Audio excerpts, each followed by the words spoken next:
बातमी जम्मू काश्मीरमधून जम्मू काश्मीरच्या राजौरीमध्ये पूर आलेला आहे। वाहनं वाहून गेलेली आहेत, त्यामुळे जनजीवन विस्कळीत झालंय। प्रशासनाकडून नागरिकांना सतर्कतेचा इशारा सुद्धा दिला गेलाय। मोठ्या प्रमाणात पाऊस बरसतोय, त्यातच धरणातील पाणीही सोडण्यात आलेलं आहे, त्यामुळे हा मोठ्या प्रमाणात पूर आलाय।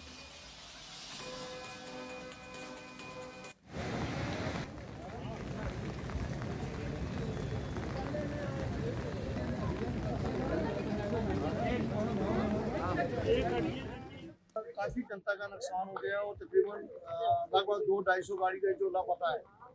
और ये लगभग रात को 3-3:30 बजे ये फ्लड आया है। और ये एडमिनिस्ट्रेशन से ये हमारी रिक्वेस्ट है कि कोई जेसीबी वगैरह कुछ लोगों की हेल्प की जाए, ताकि जिन लोगों की जो गाड़ियाँ फंसी हैं उनको निकाला जाए। यहाँ पे जो बाढ़ आई है, कम से कम यहाँ पे 300-400 गाड़ी लगी हुई थी, जो रात को सारी बह गई है। 30 से 40 गाड़ी जो है ये सिर्फ यहाँ पे अभी जो है मिल रही है। और एडमिनिस्ट्रेटिव से हम रिक्वेस्ट कर रहे हैं कि अपने जेसीबी कोई क्रेन वगैरह भेजें, कम से कम जो गाड़ी बच गई है उनको निकाला जाए।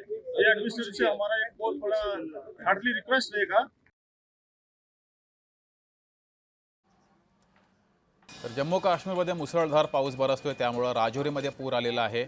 या पुराच्या पाण्यात अनेक वाहनं वाहून गेलेली आहेत, जनजीवन विस्कळीत झाले। सखल भागामध्ये पाणी शिरलेलं आहे, अनेक गावांमध्ये सुद्धा पाणी शिरले, घरांमध्ये पाणी शिरले, त्यामुळे जनजीवन हे विस्कळीत झाले। आधीच मुसळधार पाऊस बरसतोय, त्यातच धरणांमधून सुद्धा पाणी सोडलेलं आहे, त्यामुळे नदीनं रौद्र रूप धारण केलंय। ही दृश्य आपण पाहतोय, अनेक ठिकाणी मोठं नुकसान झालंय। तर जोरदार पाऊस बरसतोय, पावसामुळे एकीकडे नागरिकांना दिलासा मिळालाय। श्रीनगरमध्ये वातावरणात गारवा निर्माण झालाय, मात्र बऱ्याच ठिकाणी या पावसामुळे मोठं नुकसान हे झालेलं आहे। नदी नाल्यांना मोठ्या प्रमाणात पूर आलाय।